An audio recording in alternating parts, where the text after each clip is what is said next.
మీకు అందరికీ నా వందనాలు, శుభాలు. పరిశుద్ధ దినం నాడు దేవుడి సన్నిధానంలో ఉన్నాము.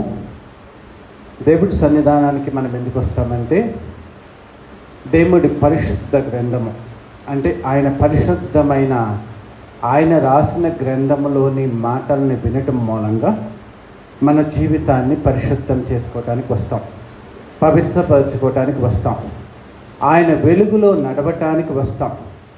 మన జీవితంలో చీకటి ఉంటే ఆయన వెలుగు లాంటి వాక్యములు మనం వినటం మూలంగా మన చీకటిని తొలగించుకొని వెలుగులోకి నడిపించటానికి వస్తాం. ఆ ఉద్దేశంతో మీరు దేవుడి సన్నిధానంకి వచ్చినట్లయితే విశ్రాంతి దినమును మీరు ఎంతో సంతోషముగా దేవుడికి ఇష్టముగా జరిగించినట్లు. దేవుడు వాక్య భాగంలో ఏం చెప్తాడంటే, 2 కొరింథీయులకు రాసిన పత్రిక, కొరింథీయులకు రాసిన 2వ పత్రిక 7వ అధ్యాయము 1వ వచనంలో ఏం చెప్తాడంటే, ప్రియులారా, మనకి ఈ వాగ్దానములు ఉన్నవి కనుక దేవుడి భయముతో పరిశుద్ధతను సంపూర్తి చేసుకొనుచు శరీరమునకును ఆత్మకును కలిగిన సమస్త కల్మషము నుండి మనలను పవిత్రులనుగా చేసుకొందము. ఆదివారాలు దేవుడి మందిరాలు కట్టించి దేవుడి సేవకుల చేత మీకు బోధించేది ఎందుకో తెలుసా? దేవుడి వాగ్దానాలు చాలా ఉన్నాయి. వాటన్నిటి నుంచి దేవుడి మధురమైన వాక్యాన్ని, ఆయన వాక్కుల్ని మనము విని దాని ద్వారా మన శరీరానికి ఆత్మకును కలిగిన సమస్త కల్మషం నుండి మనల్ని పవిత్రులుగా చేసుకోవటానికి రావాలి. అంటే శారీరకమైన నీ అపవిత్రత కానీ, ఆత్మీయమైన నీ అపవిత్రత కానీ, వాటి రెండింటి నుంచి నిన్ను నువ్వు పవిత్రపరచుకోవటానికి దేవుడి వాక్యములో నువ్వు ఉదక స్నానం చేత పవిత్రపరచబడటానికి దేవుడి సంఘానికి రావాలి. దేవుడి యొక్క ఆరాధనకి నువ్వు వచ్చి ఆయన వాక్యములో నీ శరీరాన్ని, నీ మనస్సుని, నీ ఆత్మని నువ్వు కల్మషాల నుంచి కడుక్కొని పవిత్రులుగా చేసుకుంటే అది విశ్రాంతి దినము, అది పరిశుద్ధ దినము, అది దేవుడిని ఆరాధించిన దినము, దేవుడు ఏర్పాటు చేసిన దినాన్ని మనము గౌరవించినట్లుగా, ఆయన యొక్క ఇష్టాన్ని మనము సంపూర్తి చేసినట్లుగా ఉంటుంది. మరి ఈ ఉద్దేశంతో ఎంతమంది అయితే దేవుడి సన్నిధానానికి వస్తున్నారో వారిని దేవుడు ఆశీర్వదించి తన ఆత్మ చేత నింపి మిమ్మల్ని ఆయన సర్వసత్యంలోకి నడిపించుకుంటూ ఆయన రాజ్యానికి వారసులుగా చేస్తానికి సిద్ధపడుతూ ఉంటాడు. ప్రియమైన దేవుని సంగమా, దేవుడి యొక్క జీవితము అంటే యేసుక్రీస్తు, క్రైస్తవ మతము, క్రైస్తవ్యం అంటే ఒక ఆధ్యాత్మిక జీవితం, ఆత్మీయమైన జీవితము. ఈ ఆత్మీయమైన జీవితంలో నీవు దేవుడి చేత నడిపించబడితేనే నీవు ఆధ్యాత్మిక జీవితంలో చక్కగా నడవగలవు. అందుకే నీ దేవుడు ఆకాశం నుంచి భూలోకానికి దిగి వచ్చి ఎలా జీవించాలో నేర్పి వెళుతూ వెళుతూ తన పరిశుద్ధమైన ఆత్మని నీకు ఇచ్చి, నా ఆత్మ ద్వారా నీవు నడిపింపబడు అని చెప్పాడు. అంటే ఈ ఆత్మీయమైన జీవితంలో నీవు ఆత్మ చేత నడిపించబడాలి. అంటే శరీరానికి ఆత్మకి మధ్యన ఘర్షణలో నీవు దేవుణ్ణి నమ్ముకున్నావు కాబట్టి, ఆత్మస్వరూపుడైన ఆ దేవుణ్ణి నువ్వు నమ్ముకున్నావు కాబట్టి ఆత్మ చేత నడిపించబడాలని చెప్తాడు. అదే మన ఈరోజు నాడు మన యొక్క వాక్య భాగము రోమీయులకు రాసిన పత్రిక 8వ అధ్యాయము, రోమీయులకు రాసిన పత్రిక 8వ అధ్యాయము 14వ వచనం చదువుకుందాము. రోమీయులకు రాసిన పత్రిక 8వ అధ్యాయం 14వ వచనము, దేవుని ఆత్మ చేత ఎందరు నడిపింపబడుదురో వారందరూ దేవుని కుమారులై ఉందరు. దేవుడి ఆత్మ చేత ఎందరు నడిపింపబడుదురో వారందరూ దేవుడి కుమారులు, కుమార్తెలై ఉంటారు అని చెప్తున్నాడు. అదే పైన 9వ వచనంలో ఏం చెప్తాడంటే, దేవుడి ఆత్మ మీలో నివసించి ఉన్న ఎడల మీరు ఆత్మ స్వభావము కలవారే కానీ శరీర స్వభావం కలవారు. ఎవడైనను క్రీస్తు ఆత్మ లేనివాడైతే వాడాయన వాడు కాదు. అంటే దేవుడి ఆత్మ చేత ఎంతమంది నడిపింపబడుతున్నారో వారు మాత్రమే దేవుడి కుమారులు, దేవుడి కుమార్తెలు. వాళ్ళ కోసము, వాళ్ళ ప్రత్యక్షత కోసము సృష్టి మిగులు ఆశతో ఉన్నదని కింద వాక్య భాగం. అంటే ఈ దేవుడి కుమారులు దేవుడు ర్యాప్చర్లో ఆకాశానికి వచ్చినప్పుడు ఆయన ఎదుర్కోవటానికి మహిమ శరీరంతో వెళ్ళిపోతున్నప్పుడు ఆ దేవుడి ప్రియమైన కుమారులు కుమార్తెలను చూడటానికి సృష్టి కూడా మిగులు ఆశతో ఉన్నదని బైబిల్ గ్రంథం చెప్తుంది. దేవుడి ఆత్మ చేత నడిపించబడేవాళ్ళు దేవుడి కుమారులు. దేవుడి ఆత్మ లేనివాడైతే, క్రీస్తు ఆత్మ లేనివాడైతే ఆయన వాడు కాదు. మరి మన ఆత్మీయ జీవితంలో నీవు కానీ నేను కానీ ఎలా నడిపింపబడుతున్నాం? మనము మన చిత్తానుసారంగా నడిపింపబడుతున్నామా, లేకపోతే దేవుడు నీకిచ్చిన పరిశుద్ధాత్మ ప్రతి విషయంలో నిన్ను గైడ్ చేస్తూ నీవు దేవుడికి నచ్చినట్లుగా జీవించాలంటే ఇలా జీవించు అని నీకు దిశ నిర్దేశిస్తూ దేవుడికి నచ్చిన జీవితాన్ని జీవించడానికి నేను నడిపిస్తుందా అనేది మిమ్మల్ని మీరు ప్రశ్నించుకోండి. నన్ను నేను ఎప్పుడు ప్రశ్నించుకుంటూ ఉంటాను. నేను లోకంలో బంధాలకి, బాంధవ్యాలకి, నా శరీరంలో ఉన్న కోరికలకి, ఆశలకి లోబడిపోయి నా కొరకు సిలువలో చనిపోయి విలువైన రక్తాన్ని, ప్రాణాన్నిచ్చి నన్ను విమోచించి పవిత్రపరిచి పరిశుద్ధపరిచిన ఆ దేవుడికి నేను విధేయుడుగా ఉన్నానా? నన్ను సృష్టించిన సృష్టికర్తకి నేను విధేయుడిగా ఉంటున్నానా? ఈ బాహ్యమైన జీవితంలో తాత్కాలికంగా దేవుడిచ్చిన బంధంలోని బంధాలకి లోబడిపోయి వీళ్ళని సంతోషపరచడానికి దేవుడి ఆత్మ లేకోకుండా దేవుడి ఆత్మని దుఃఖపరిచే విధముగా నా ఆత్మీయ జీవితం ఉన్నదా? దేవుడిని సంతోషపరిచే బిడ్డగా ఉన్నానా? మనుషుల్ని సంతోషపరిచే బిడ్డగా ఉన్నాను? ప్రతి దినము నన్ను నేను ధ్యానంలో నన్ను నేను క్రాస్ చెక్ చేసుకుంటూ ఉంటాను. కానీ దేవుడు నిన్ను మార్చుకున్నది ఎందుకంటే దేవుడి ఆత్మ చేత నడిపించబడటానికి. దేవుడి ఆత్మ చేత నీవు నడిపించబడాలి. మనకి ఈ లోకంలో మన జీవితం, నా జీవితమే నేనుంది, నాకు శరీరము ఆత్మ అనేది ఉంటుంది. శరీరానికి దేవుడు ఒక ప్రాణాన్ని ఇస్తే, ఆత్మని ఇస్తే నేను జీవిస్తున్నాను. కానీ ఎప్పుడైతే ఆత్మను దేవుడు తీసేస్తాడో ఈ శరీరము ఎందుకు పనికిరాదు. ప్రసంగి గ్రంథము 12వ అధ్యాయం 7వ వచనం చదువుకోండి. మన్నైనది తిరిగి మంటికి వెళ్ళిపోతుంది, ఆత్మ దయచేసిన దేవుడి దగ్గరికి వెళ్తుంది. అంటే నీ హృదయంలో నీ ఆత్మని పెట్టింది దేవుడు. ఆ ఆత్మ నీలో ఉన్నంత కాలమే నువ్వు జీవిస్తావు. నీ శరీరంలో శక్తి కానీ బలము కానీ అది జీవిస్తుంది. లోకంలో నువ్వు తినగలుగుతున్నావు, తాగగలుగుతున్నావు, సుఖించగలుగుతున్నావు, ఆశలను నెరవేర్చుకోగలుగుతున్నావు, బాంధాల మీద ఉన్న వ్యామోహాన్ని నువ్వు చూపించగలుగుతున్నావంటే నీ శరీరం ఉన్నంత కాలమే. ఒకానొక రోజు నాడు దేవుడు తను నీ హృదయంలో పెట్టిన, నీలో పెట్టిన ఆ ఆత్మని ఎప్పుడైతే తీసేసుకుంటాడో ఆ శరీరము ఎందుకు కొరగానేది. ఆ సత్యాన్ని మనం తెలుసుకోవాలి. శరీరము, ఆత్మ, ఈ రెండింటికి ఉన్న సత్యాన్ని నువ్వు తెలుసుకుంటే శరీరము శాశ్వతమైనది కాదు, అశాశ్వతమైనది. ఆ అశాశ్వతమైన స్థానంలో, ఆ జీవితంలో దేవుడు తన జీవము కలిగిన ఆత్మని నీలో ఉంచడం మూలంగా నీవు జీవించగలుగుతున్నావు.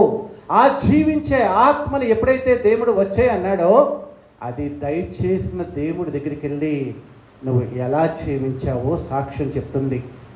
ఆ దయచేసిన దేవుడి ఆత్మ ఈ లోకంలో ఉండగానే నువ్వు శరీరంతో ఎలా జీవించావో, శరీరాన్ని పోషించుకుంటూ జీవించావా, దేవుడి ఆత్మ చేత దేవుడికి లోబడి పరిశుద్ధాత్మతో నడిపింపబడ్డావా అనేది పరమనమున్న దేవుడి దగ్గరికి వెళ్ళి సాక్ష్యం చెప్తుంది.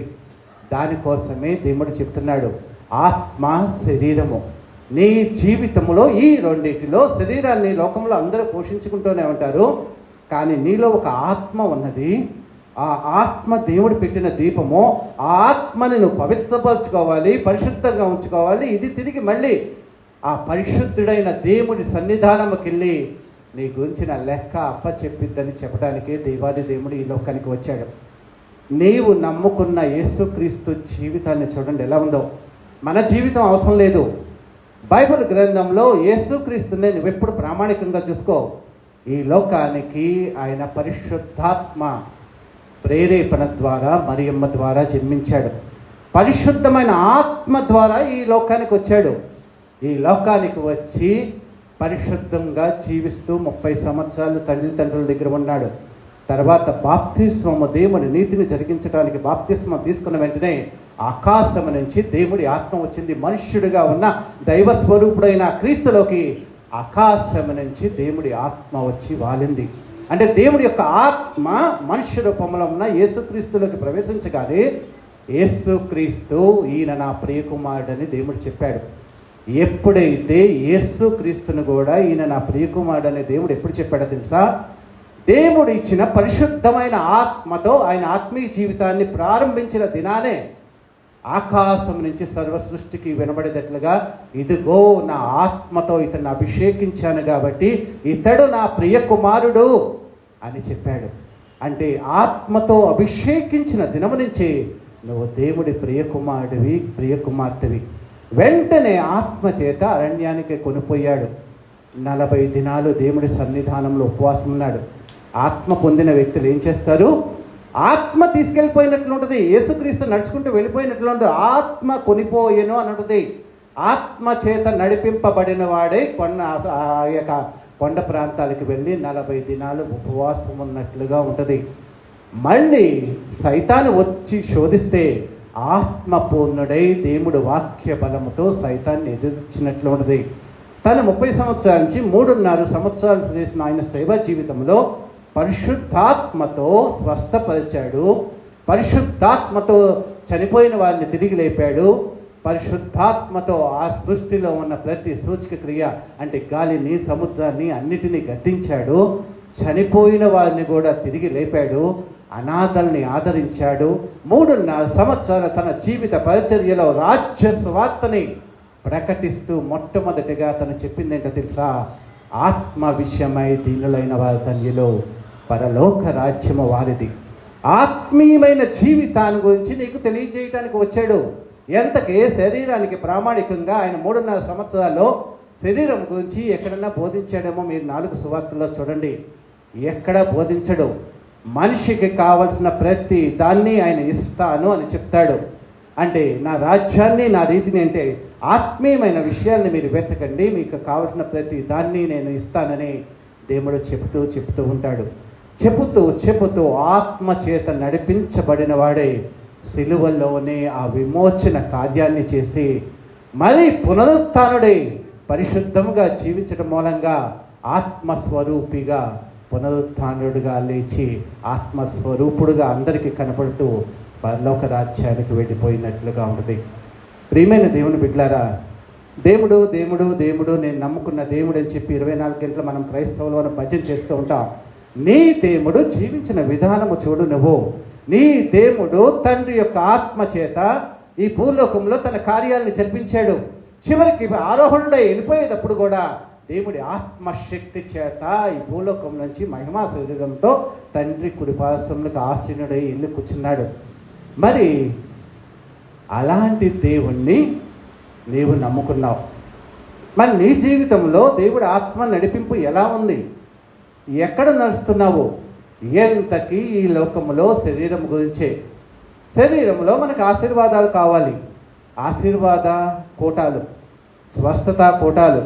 మీకు ఉద్యోగాలు వచ్చేస్తాయి, మీ పిల్లలకు పెళ్ళిళ్ళు అయిపోతాయి, మీరు ఆశీర్వదించబడతారు, మీకు ఇళ్ళు వస్తాయి, మీకు కార్లు వస్తాయి, లేకపోతే మీరు మాకు 10,000 ఇస్తే నీకు దేవుడు నీకు 1,00,00,000 రూపాయలు ఇస్తాడని ఒక విధమైన దేవుడి యొక్క వాక్యాన్ని వక్రీకరించి ప్రజల్ని దేవుడి యొక్క వాక్యపు విలువలు తెలియకోకుండా ఒక చీకటి ప్రపంచంలోకి నడిపిస్తూ, భ్రష్టత్వంలోకి నడిపిస్తూ వాక్యాన్ని తెలియకోకుండా చేస్తున్నారు.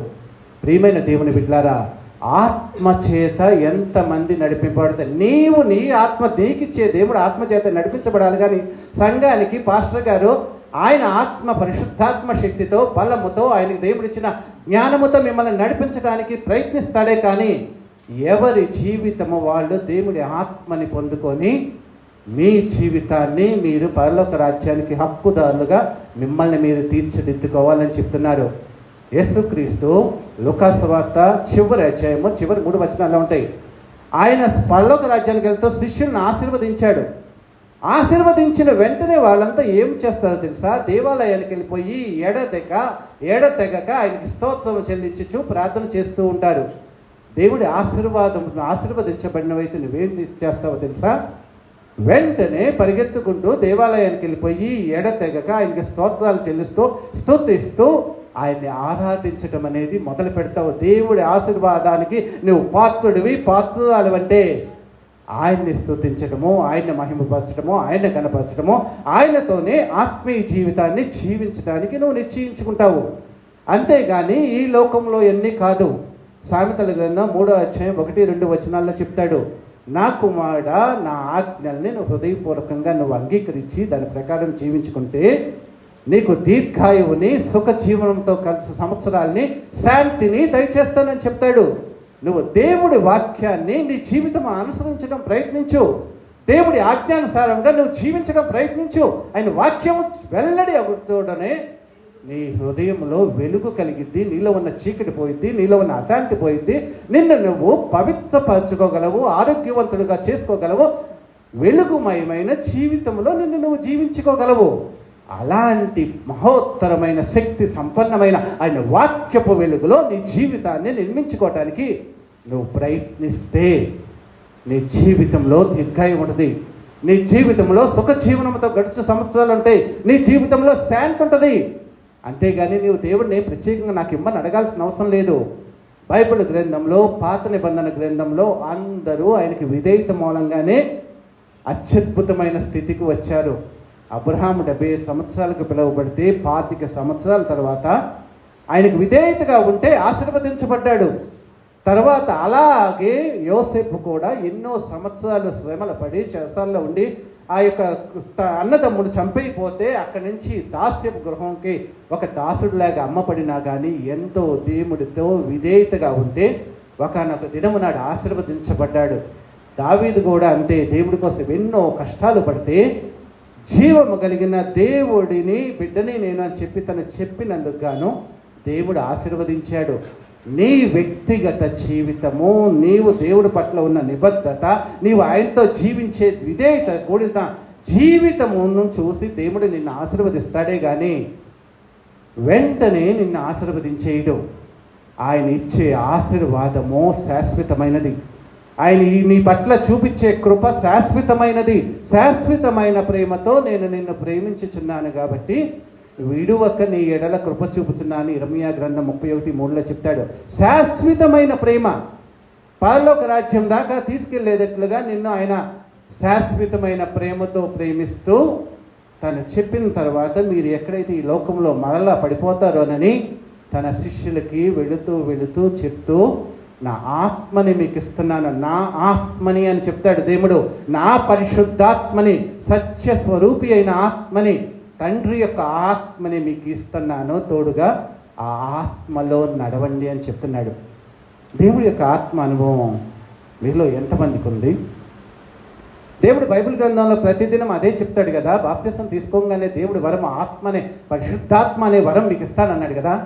అందరూ బాప్తిసం తీసుకున్నారు కదా. మరి ఎంతమంది ఆత్మ పరిశుద్ధాత్మ వరాన్ని పొందారు? ఎంతమంది ఆ పరిశుద్ధాత్మ చేత మిమ్మల్ని మీరు నడిపించుకుంటున్నారు మీ ఆత్మీయ జీవితంలో అన్నది మిమ్మల్ని మీరు ప్రశ్నించుకోండి. ఎవడైతే దేవుడి ఆత్మ చేత నడిపింపబడడో వాడు దేవుడి వాడు కాదు అని ఇక్కడ బైబిల్ గ్రంథం. దేవుడి ఆత్మ చేత ఎందరు నడిపింపబడుతురో వారందరూ దేవుడి కుమారులై ఉంటారు. క్రీస్తు ఆత్మ లేని వాడైతే వాడు ఆయన వాడు కాదు అని బైబిల్ గ్రంథం చెప్తుంది. మరి ఇక్కడ 5వ వచనం 6వ వచనం కూడా ఒకసారి మనం చూసుకుందాము. శరీరానుసారులు శరీర విషయముల మీద మనసుంతురు, ఆత్మానుసారులు ఆత్మ విషయముల మీద మనసుంతురు. శరీరానుసారమైన మనస్సు మరణము, ఆత్మానుసారమైన మనస్సు జీవమును సమాధానమునై ఉన్నది. మరి శరీరానుసారమైన మనస్సు, ఆత్మానుసారమైన మనస్సు, మీరు ఇంకా దేని గురించి ఆలోచిస్తున్నారనేది మిమ్మల్ని మీరు పరిశీలించుకోండి.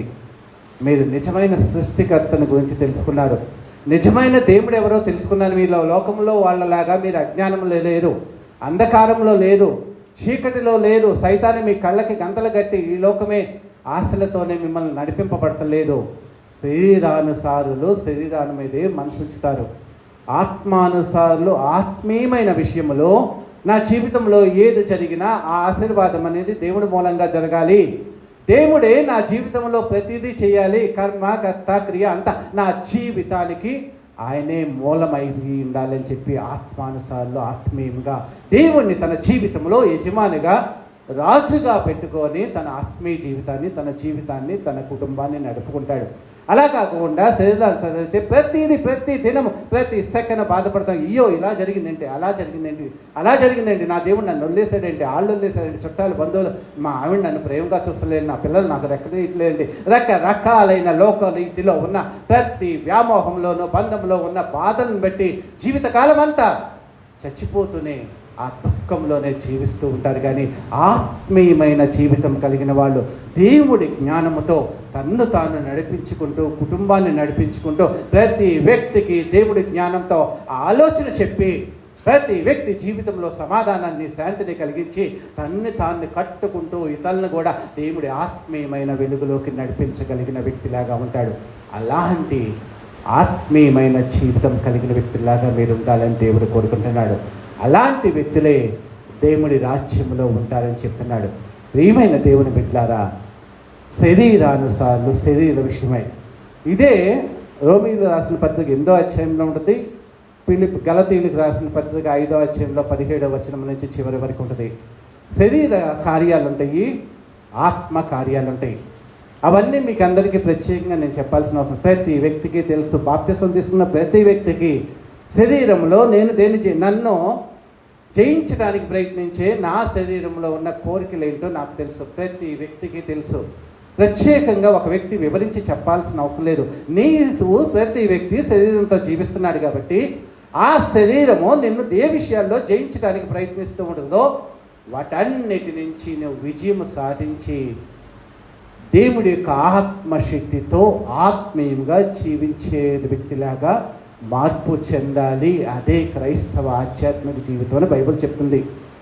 మనం ఇంకా దేవుడి దగ్గరికి ఉండి ఎప్పుడు లోకంలో అడుగుతూ ఉంటే నువ్వు ఆత్మచేత నడిపించబడే వ్యక్తివి కాదు అన్న సత్యాన్ని నువ్వు తెలుసుకో. ఎప్పుడు లోకంలో అడుగుతున్నావంటే నువ్వు శరీరానమైన మనసు కలిగిన వ్యక్తివే కానీ ఆత్మానుసారమైన వ్యక్తివి కాదు అన్న సత్యాన్ని కూడా నువ్వు తెలుసుకో. అయితే నీ శరీరంలో ఉన్న నీ ఆత్మ ఏం చేస్తూ ఉండదో తెలుసా? ఎప్పుడు దేవుడికి ప్రార్థన చేస్తూనే ఉంటుంది. అదేం చేస్తుందంటే నీవు ఎప్పుడు దేవుడి యొక్క ఆత్మతో నడిపించబడుతున్నావంటే నిజముగా నీవు దేవుడి రక్తంలో కడగబడ్డావన్న ఆలోచన నీకు రావాలి. అది ఎక్కడ ఉంటుందంటే 10వ వచనం 11వ వచనాలు ఒకసారి చూద్దాము. ఆత్మీయ జీవితంలో ఆత్మానుసారంగా జీవించే వ్యక్తి చేసే మొట్టమొదటి ఆలోచన ఏంటంటే, క్రీస్తు మీలోనున్న ఎడల మీ శరీరము పాప విషయమై మృతమైనది కానీ మీ ఆత్మ నీతి విషయమై జీవించుచున్నది.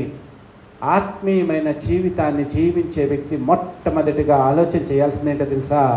శరీరము పాప విషయమై చనిపోయింది, ఆత్మీయంగా జీవిస్తున్నాను. మృతులలో నుండి యేసును లేపిన వాని ఆత్మ మీలో నివసించిన ఎడల మృతుల్లో నుండి క్రీస్తు యేసును లేపినవాడు చావునకు లోనైన మీ శరీరములు కూడా మీలో నివసించిన తన ఆత్మ ద్వారా జీవింపచేయడం. ఎంత గొప్ప ఆధిక్యతో తెలుసా? మృతులలోంచి యేసుని లేపిన ఆత్మ, చనిపోయిన దేవుడి కుమారుని లేపిన ఆత్మ, ఆ ఆత్మ మిమ్మల్ని కూడా నడిపిస్తుంది, మిమ్మల్ని కూడా బ్రతికిస్తుంది, మీలో కూడా జీవాన్ని ఇస్తుంది, మిమ్మల్ని కూడా ఆత్మీయంగా దేవుడి యొక్క సారూప్యంలోకి మారుస్తుంది అన్న సత్యాన్ని మీరు తెలుసుకోవాలి.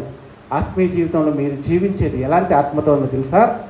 నీ యేసు క్రీస్తుని, చనిపోయిన వ్యక్తిని, ఆ మృతుతుల్యుడైన ఆ దేవుడి కుమారుని ఆత్మీయముగా లేపిన ఆత్మశక్తితో మీరు కూడా జీవిస్తున్నారు అన్న సత్యాన్ని తెలుసుకోండి. యేసుక్రీస్తు తండ్రి కుమారుడు కాబట్టి ఆయన లేపేశాడు, ఆయనకు మహిమ శరీరం ఇచ్చేశాడు, పైకి తీసుకెళ్ళిపోయి పరలోక రాజ్యంలో కుడిపాసం కూర్చోబెట్టుకున్నాడు. ఆయన దేవుడి కుమారుడు కదా, దేవుడి అంశ కదా, దేవుడి తత్వంలో ఒక భాగం కదా మనం అనుకుంటే పొరబడినట్లే. ఈ వాక్య భాగాన్ని స్పష్టంగా చదువుకోండి. దేవుడు మృతులలో నుండి యేసుని లేపుని వాని ఆత్మ మీలో నివసించిన ఎడల మృతులలో ఉండి క్రీస్తు యేసును లేపిన వాడు చావునకు లోనైన మీ శరీరమును కూడా మీలో నివసిస్తున్న తన ఆత్మ ద్వారా జీవింపచేయును.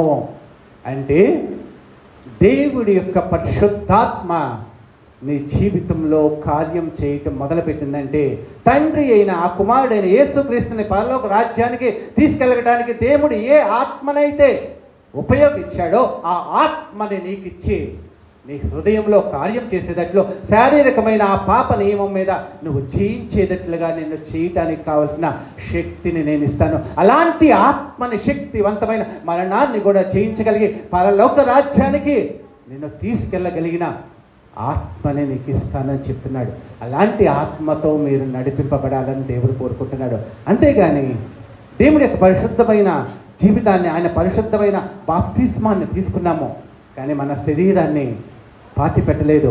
నీ మృతతుల్యమైన శరీరాన్ని పాతి పెట్టుకోకుండా, ఆయన బాప్తిస్మలో ఉన్న నిబంధనను నిజముగా తెలుసుకోకుండా, శారీరకమైన ఆ క్రియల్ని మరలా కొనసాగిస్తూనే మేము దేవుని నమ్ముకున్నాము, దేవుడి చేత నడిపించబడుతున్నామో, మేము క్రైస్తవులు అనుకుంటే దేవుడు చాలా బాధపడుతూ ఉంటాడు. ఆయన ఆత్మ చేత మీరు నడిపించబడాలి.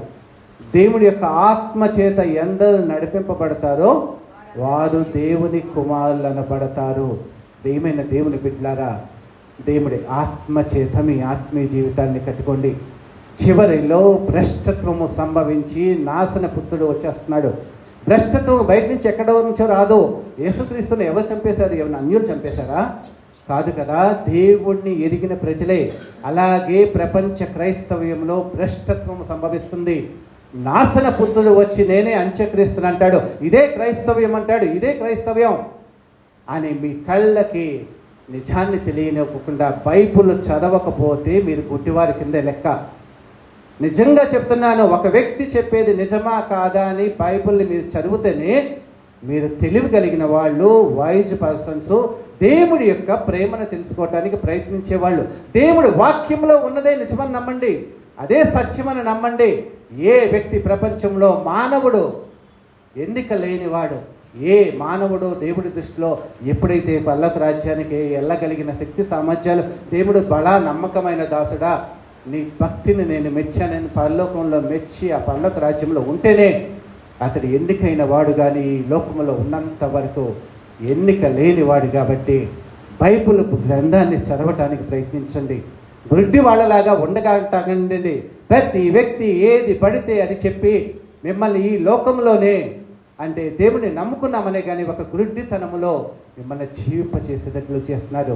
మరణము నుంచి యేసుని లేపిన ఆత్మ మీకు ఇస్తానని చెప్తున్నాడు. అలాంటి ఆత్మతో మీరు నడిపించబడి శరీర కార్యాల మీద మీరు విజయం సాధించి దేవుడి యొక్క ప్రేమకు పాత్రలు అవ్వాలనుకుంటున్నాడు. ప్రియమైన దేవుని బిడ్డలారా, గలతీయులకు రాసిన పత్రికలో దేవుడు చెప్తాడు క్లియర్గా. మీరు ఇంటికి వెళ్ళాక 17వ వచనం నుంచి 26వ వచనాల దగ్గర చదువుకోండి. శరీర కార్యాలు 15 ఉంటాయి, ఆత్మ ఫలము ఒకటే ఉంటుంది. దేవుడి ఆత్మ ఎప్పుడైతే నీలో ప్రవేశిస్తుందో నీలో ఉన్న ప్రతి శరీర కార్యాన్ని మీద ఆ మృతుల్ని తల్లులను కూడా లేపగలిగిన సజీవమైన దేవుడి ఆత్మని శరీరాన్ని నలగకొట్టి దాన్ని మృతతుల్యం చేసేసి దాని నుంచి జీవము కలిగిన ఆత్మీయమైన వ్యక్తిగా నిన్ను మారుస్తుంది అన్న సత్యాన్ని తెలుసుకో. అప్పుడు నువ్వు ఆత్మీయంగా ఫలించటం మొదలు పెడతావు. ఆత్మానుసారమైన ఫలము ఏంటంటే జీవము, సమాధానమై ఉంది. అప్పుడు ఆత్మని నువ్వు వెలిగిస్తే శరీర కార్యాల మీద జయము సాధించి ఆత్మీయమైన ఫలముతో నువ్వు జీవిస్తావు. అప్పుడు నీ జీవితంలో సమాధానం ఉంటుంది. నీకు తెలిసిన వాళ్ళ జీవితంలో సమాధానాన్ని కలిగిస్తావో ఆ సమాధానకర్త అయిన దేవుణ్ణి నీ జీవితం ద్వారా ఎదుటి వ్యక్తుల్ని చూపించగలుగుతావు. అంత మహోన్నతమైన దేవుడు నీకు తన ఆత్మశక్తితో నడిపిస్తానని చెప్తున్నాడు. అలాంటి ఆత్మతో మీరు నడిపించడానికి సిద్ధపడండి. ఎంతో దేవుడు ఏంటంటే మనం మానవాత్మలం కాబట్టి మనకి జీవితంలో శరీరాన్ని మీద వ్యామోహము పోదు. కాబట్టి వ్యామోహం దేవుడిచ్చిన జీవితాన్ని నువ్వు చక్కగా జీవించు, పవిత్రంగా జీవించు, పవిత్రంగా జీవించు. నీ శరీరానికి ఎటువంటి ఇహలోక మాలిన్యం అంటకోకుండా దాన్ని కాపాడుకుంటూనే నీ ఆత్మీయ జీవితంలో దేవుడి ఆత్మ చేత నడిపించబడాలి. అదే ఆత్మ నిన్ను పరలోక రాజ్యానికి పవిత్రముగా, నిర్దోషమైనదిగా, దేవుడి యొక్క ఆత్మతో నడిపించబడిన వ్యక్తిగా పరలోక రాజ్యానికి తీసుకెళ్తుందని బైబిల్ గ్రంథం చెప్తుంది. నీలో 15 శారీర కార్యాలు పోతే అప్పుడు దేవుడి యొక్క ఆత్మ ఫలం వస్తుంది. ఆత్మ ఫలము నీలో వచ్చిందంటే దేవుడి యొక్క జీవము కలిగి ఉంటావు. దేవుడు ఈ లోకములో ఎలాగైతే జీవించినప్పుడు 33.5 సంవత్సరాల్లో 30 సంవత్సరాల తల్లిదండ్రులకు ఎలాగైతే విధేయత కలిగి ఉంటారో నీవు కూడా నీ తల్లిదండ్రుల్ని ప్రేమించడం మొదలు పెడతావు. నీవు కూడా రాజ్య సువార్తను ప్రకటించడం మొదలు పెడతావు, నీవు కూడా అందరినీ ఆదరించడానికి ప్రయత్నం. నీలో ఆయన జీవము నీలో ఉంటుంది. ఆయన మరణాన్ని కూడా జయించగలిగిన ఆత్మ నీలో ఉన్నప్పుడు ఆ ఆత్మ నీ ద్వారా దేవుడు స్వస్థతలు చేస్తాడు, నీ ద్వారా ప్రవచన వరాలను చెప్తాడు, నీ ద్వారా ఆయన కార్యాల్ని చేస్తాడు. అలాంటి ఆత్మని నీకు ఇచ్చాడు. ఎంతకాలం నేను విశ్వాసగానే ఉన్నామో, నన్ను నేనే కాపాడుకున్నామో, నా రక్షణ నేను కొనసాగించుకోవడానికి జీవితాంతం తల్లకిందలు తపస్సు చేస్తానని మీరు అనుకుంటున్నట్లయితే దేవుడి యొక్క శక్తిని మీరు తక్కువ అంచనా వేసినట్టు. నువ్వు నమ్ముకున్న దేవుడిలో ఉన్న గొప్ప ఔన్నత్యాన్ని నువ్వు హృదయపూర్వకంగా తెలుసుకోకుండానే యథాలాపంగానే నువ్వు క్రైస్తవ భక్తి జీవితాన్ని కొనసాగిస్తున్నట్లు. ప్రియమైన దేవుని బిడ్డలారా, యేసుక్రీస్తుని ఎంతగా తండ్రి అయిన దేవుడు ప్రేమించాడో అదే ప్రేమతో ఆయన పోలికలో పుట్టిన నిన్ను నన్ను కూడా ప్రేమిస్తూ దేవుడు నీకు అలాంటి ఆత్మని ఇచ్చాడు. నీవు అలాంటి ఆత్మని దేవుడి యొక్క ప్రార్థన ద్వారా పొందుకొని ఆయన చిత్తంలో నడుస్తూ ఆయనలో జీవము కలిగిన వ్యక్తిలాగా ఆయన్ని పోలి నడుచుకోవాలని చెప్తాడు. క్రొత్త నిబంధన గ్రంథంలో యేసుక్రీస్తు ప్రతి వ్యక్తిని పిలుస్తాడు. చేపలు పట్టుకునే వాళ్ళని పిలుస్తాడు, రండి అంటాడు. వాళ్ళ మా ఉద్యోగాలు పోయినాయి కదా అనుకోలేదు. దేవుడు పిలుపు విని వచ్చేశారు. లేవి సుంకపు మెట్టు దగ్గర కూర్చొని డబ్బులు వసూలు చేసుకుంటే రా నా వెంటరా అంటే వచ్చేస్తాడు. జక్కయ్య వచ్చేస్తాడు.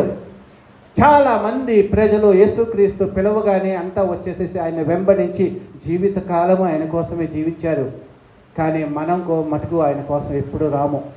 మనకి కావాల్సినవే జీవితాంతం చిట్టా ఆయనకి చెప్తా ఉంటాం. మనకి ఆయన దగ్గరికి ఎప్పుడు రాము. హృదయపూర్తిగా ఆయన ఎప్పుడు వెంబడించమో, హృదయపూర్తిగా ఆయన ఎప్పుడు అనుసరించమో, ఆయన కోరుకున్న ఆత్మీయ జీవితం నీలో జీవించదు. కానీ నీకు కావాల్సినవన్నీ ఆయన ఎప్పుడు ఇస్తానే ఉండాలి. నాకు ఉద్యోగంలో ప్రమోషన్, ఇంకా బాగా మా బాస్ మెచ్చుకోవాలి, నాకు త్వరగా పెళ్ళయ్యేదట్టు చేయి, పెళ్ళయి మా ఆయన నన్ను ప్రేమగా చూసుకోవాలి, ఇంకా లోకంలో ఎవరు అంత ప్రేమగా చూసుకున్నంత ప్రేమించే భర్త నాకు కావాలి, ఇంకా రకరకాలైన కోరికలు. అందరూ నన్నే గౌరవించాలి, నన్నే గొప్పగా చూడాలి, నేనే గొప్పగా ఉండాలనే అతిశయము. ఇలాంటి బాహ్యమైన ప్రతి రక్షణానికి నీలో దేవుడి ఆత్మ వస్తే పురుష్ట పెట్టి వాటన్నిటికంటే అతీంద్రియుడైన గొప్ప సర్వోన్నతుడైన ఆ దేవుడి యొక్క పాదాల చెంత చేరి దేవుడు ఆశీర్వదించబడిన ఎలాగైతే లూకాసు వార్తలో ఆ చివరి దేవాలయంలో కూర్చొని ఎలాగైతే స్తోత్రం చేస్తూ ఆయన గణపరుస్తూ ఆయన స్తుతిస్తూ ఉంటారో అలాంటి ఆత్మీయమైన జీవితంలో ఆయన్ని పొగుడుతూ కొనియాడుతూ స్తుతిస్తూ ఈ లోకంలో ప్రతిదీ దేవుడు ఇస్తాడని చెప్పినట్లుగా మీకు సామెతలు 3:1-2 వచనాల్లో ఆయన అన్ని ఇస్తాడు. మీకు దీర్ఘాయువు ఇస్తాడు, సుఖ జీవనంతో గడిచే సంవత్సరాలు ఇస్తాడు, శాంతిని ఇస్తాడు, మీ కుటుంబాన్ని ఆయన పోషిస్తాడు, నడిపిస్తాడు. అందరికంటే అత్యున్నతముగా యోసేపులాగా, దావీదులాగా, దానియేలులాగా కూడా మీ జీవితాల్ని మార్చగలిగిన దేవుణ్ణి ఆయన ఆత్మ నడిపింపుతూ మీరు నడవండి. అప్పుడు దేవుడు మీ జీవితాల్లో ఆయన కన్ను దృష్టిని, ఆయన మిమ్మల్ని చూడాల్సిన అవసరం లేదు, ఆయన ఆత్మే మిమ్మల్ని నడిపిస్తుంటే మీ జీవితంలో ఆయనే కార్యం చేస్తూ నేను నడిపిస్తూ ఉంటే నువ్వు అబ్బా తండ్రి అని కూడా అనాల్సిన అవసరం లేదు. నీలో ఉన్న ఆత్మే అబ్బా తండ్రి దేవా నాకు ఇది కావాలని నీలో ఉన్న దేవుడి ఆత్మ నీ గురించి ఆయన దగ్గర విన్నపం చేస్తుంది. నీవు నోటితో బాహ్యంగా నీ శరీరంతో నీకున్న ప్రతి అవసరాన్ని చెప్పుకోకుండా నీలో ఉన్న ఆత్మ అబ్బా తండ్రి అంటే దేవుడి ఆత్మ తన తండ్రి అయిన దేవుడితో మాట్లాడుతుంటే వెంటనే నీ దేవుడు స్పందించి నీకు కావలసిన ప్రతిదీ ఇస్తారు. నాయనా తండ్రి, అబ్బా తండ్రి అని నీలో ఉన్న ఆత్మ దేవుడికి ప్రార్థన చేస్తే ఆ తేజోమయుడైన దేవుడు నీకు కావాల్సింది ఇవ్వడా? అలాంటి ఆత్మని నువ్వు పొందుకోవటానికి ప్రయత్నించవు. దేవుడి స్వరూపంలో, దేవుడి తత్వంలో ఒకటైన పరిశుద్ధాత్మని నీ జీవితంలో ఇస్తానని దేవుడు అంటే అలాంటి దాన్ని దేవుడిని నువ్వు పొందుకొని నీ జీవితంలో దేవుడితో నడవకోకుండా పద్దాక దేవా నన్ను కాపాడు అని ఎక్కడో ఆకాశంలో ఉన్న దేవుణ్ణి ప్రతి క్షణము నువ్వు వ్యర్థముగా ఆరాధిస్తున్నట్లు, పరిశుద్ధమైన దేవుడు నీతో కలిసి జీవిస్తానంటే, నీతో నడుస్తానంటే, నిన్ను నడిపిస్తానంటే, సర్వోన్నతమైన స్థలాల్లో నిన్ను నడిపిస్తూ నీకు సమాధానాన్ని కలిగిస్తానంటే అలాంటి ఆత్మస్వరూపుడు అయిన దేవుణ్ణి నీ జీవితంలో, నీ హృదయ అంతరంగంలో నింపుకొని నడిపించుకుంటూ నీ జీవితాన్ని ఆయన ద్వారా నడిపించుకోకుండా ప్రతి దినము ఆయన్ని ప్రార్థన చేస్తూ నీలో ఉన్న ఆత్మ తండ్రికి ప్రార్థన చేయాలి, నువ్వు కాదు. అప్పుడు దేవుడు నీ మనవులు ఆలకిస్తాడు. ప్రియమైన దేవుని బిడ్డలారా, ఈ 8వ అధ్యాయం ఇంటికి వెళ్ళాక స్పష్టంగా పూర్తిగా చదవండి, మనస్సు పెట్టి చదవండి. దేవుడు వాక్యాన్ని సైతాన్ అంత ఈజీగా అర్థం కానివ్వదు. ఏదో లోకంలో నన్ను కాపాడుతాడు, నాకు ఆరోగ్యం ఇస్తాడు, ఏదో నా కుటుంబాన్ని కాపాడుతాడని ఎన్నో రకరకాలుగా మభ్యపెడుతూ ఆత్మీయ జీవితంలో మీకు మందత్వాన్ని, విసుగుదలని, ఆలాపాన్ని కలుగజేస్తుందే కానీ ఆత్మీయ జీవితంలో ప్రతి దినము ఆయనతో జీవించేటట్లుగా, ఆయన ధ్యానంలో జీవించేటట్లుగా, ఆయనతో కలిసి జీవించేటట్లుగా నిన్ను రానివ్వకుండా ఎంతో ప్రయాసం చేస్తూ అది విజయం సాధిస్తుంది. అలాంటి సైతాను శక్తులకి మీరు అవకాశం ఇవ్వకుండా దేవుడి ప్రేమని, దేవుడి వాత్సల్యాన్ని, దేవుడి కరుణని, నీ పక్కన ఆయన కటాక్షాన్ని నువ్వు అర్థం చేసుకొని ఆయన శక్తితో, ఆయన ఆత్మతో నీ జీవితాన్ని నడవటం మొదలుపెట్టు. అప్పుడు ఎంతో అత్యద్భుతంగా నీ జీవితంలో ఏ రోజు నువ్వు ఏడవో, ఏ రోజు నువ్వు బాధపడవో, జీవము కలిగిన వ్యక్తిలాగా ఉండి ప్రజ్వలిల్లుతూ ప్రతి వ్యక్తికి సమాధాన సువార్తని ప్రకటిస్తావు. అలాంటి జీవితాన్ని ఇవ్వడానికి యేసుక్రీస్తు ఈ లోకానికి వచ్చి మనందరినీ క్రైస్తవ ఆధ్యాత్మిక జీవితంలోకి మార్పు చెందించాడన్న సత్యాన్ని తెలుసుకొని దేవుడి ఆత్మని అడిగి ఆ ఆత్మతో మరణాన్ని నుంచి కూడా నిన్ను లేపగలిగిన జీవము కలిగిన ఆత్మని పొందుకొని మీ ఆత్మీయ జీవితంలో నడవాలని దేవుడు కోరుకుంటున్నాడు. అలాంటి కృపణ దేవుడు మీకు సమృద్ధిగా అనుగ్రహించి నడిపించునుగాక. ఆమేన్. ఆమేన్.